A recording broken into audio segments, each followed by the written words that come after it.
Hello survivors and welcome to a First Aid Spray endorsed video for the Horror Game of the Year Awards. I'm KDB and joining me for this First Aid Spray video is fast fan favourite and the man with one of the most recognisable voices in the RE fandom. It's Mr. Steve Valance. Hello everybody. The most recognisable... I'm sorry, what? No, I'm kidding. Let's go. I think so. I'm biased anyway. So... We're here today officially to give the First Aid Spray nomination for our best horror game of 2022. Without further ado, why don't you confirm what this game is, and then we're going to quickly talk about why. Our Horror Game of the Year nomination is Signalis. It's probably going to be the worst kept secret for me that this would be a nomination that I pushed for, because I've been shouting about it on Twitter for, a while now. How did you, Steve, first discover Signalis? A little earlier this year, they were doing Steam Next Fest, and our illustrious friend, voiced out James, was playing through it, and just all the little cool little demos are throwing around, and this is one that crept up, and I happened to catch a live stream from there. It's like, oh, this is very visually strong. Oh, it's fixed camera. It's literally one of those things you see a snapshot of it, and it's ticking all the boxes of classic Resident Evil, and I had to have it. Then I forgot about it.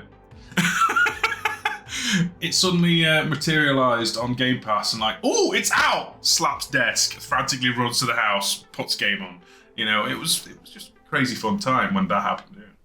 Yeah, so the reason I discovered it was thanks to you, because you were on Twitter posting videos, and I think you posted a few clips of stuff you were doing in the game, and I thought, hang on, that looks quite good. The thing about it was so instantly recognisable what it was, and I thought, I have to play this. And so it's all thanks to you is why for me playing it. I think Signalis... Is this too much to say? For me personally, it delivered an experience I've been looking for nearly 2 decades. I think, you mentioned there that it ticked all the boxes of the stuff that you liked about classic Resident Evil and classic survival horror. The same for me, and I just, while playing it, pretty swiftly was like, I get it. I get what's going on here. I get the inventory. I get the gameplay, the visuals. Everything was coming together, and I thought, it was a bit of nostalgia, but it also felt, like a tight modern indie game as well. There was just so many things about it that just fell into place for me. So I have you to thank, but yeah, I don't know how you feel in terms of survival horror experience, because we should say it's quite sci-fi-y. I want to say the word cyberpunk as well. It's that sort of thing, but there is horror. So what is it about Signalis that makes it specifically a horror game for you, and what did you enjoy about it the most? Well, I mean, I just want to touch on, in this day and age, when you hear the words indie survival horror game, your memory or your mind probably flicks towards either a first-person walking simulator with a few notes, or an RPG Maker game where you're walking around and there's text boxes everywhere. And that's probably casting a bit of a wide net, and I know it's a lot more varied genre on this, but when something that looks like a top-down 3D... I'm gonna have to isometric, as you're gonna say? Yeah, an isometric camera angled horror game where you have inventory management, in-depth puzzles, an engrossing environment. It's hard to pin down exactly what all the elements are, but you've got a proper map to explore, find items, solve puzzles, find files, and extract an entire world out of what is essentially a 2-person effort since the pandemic.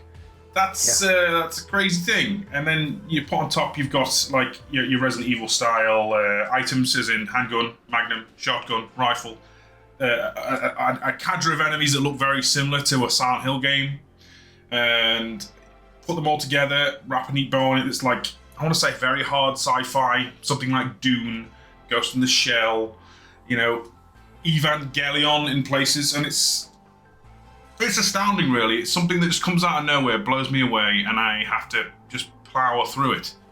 I'm also not very good at getting my point across.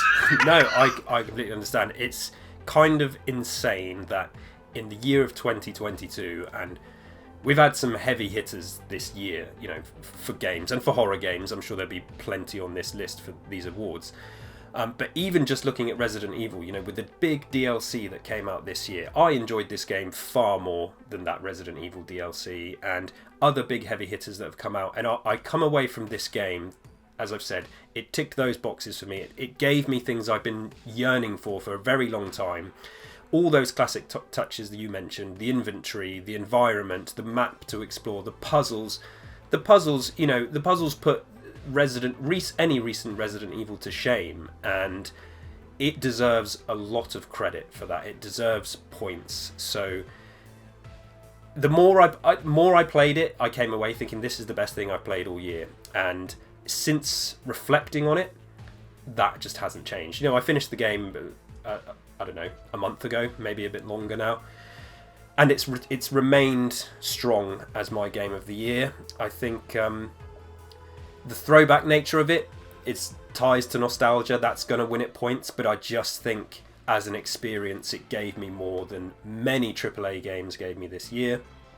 And you mentioned the effort of a couple of developers to pull off what they did. It's just, yeah, it's kind of insane. And for a game that got completely snubbed at the actual Game Awards, I think it's really important that we're here today to kind of give it its props, that this MS-DOS / PlayStation 1 style looking game is, in my opinion, just wiping the floor with most things I've played this year. And it doesn't like lean so heavily to the PS1 thing that it can't do its own thing. It's like aesthetically, you see a screenshot from Signalis, you'll know it's from Signalis. And I don't even mean just the gameplay, the art style itself. Like, at a purely aesthetic standpoint, I think this is actually still a great contender for Game of the Year. It just looks so nice, you know. Yeah. It's got that pseudo anime style mixed with like almost brutalist architecture kind of stuff. It's twisted and encapsulating all those like fun little parts of my brain that I'm trying to think of a good way to describe it. This is gonna have to be edited out. Never mind. Sorry, no, you're completely right. It's the way it looks is not like some weird gimmick. It stands alongside, I think, anything released this year. It's certainly more to my tastes, but even if it wasn't to my tastes, I think, you know, you could look at this game in a way alongside everything else, and I just think it plays to its strengths so well and delivers, an experience like I haven't had in such a long time. So I think us two, and with First Aid Spray's approval, I should say, we're very, very happy to nominate it for Game of the Year. Steve, do you have any final thoughts on Signalis before we wrap up this little video here?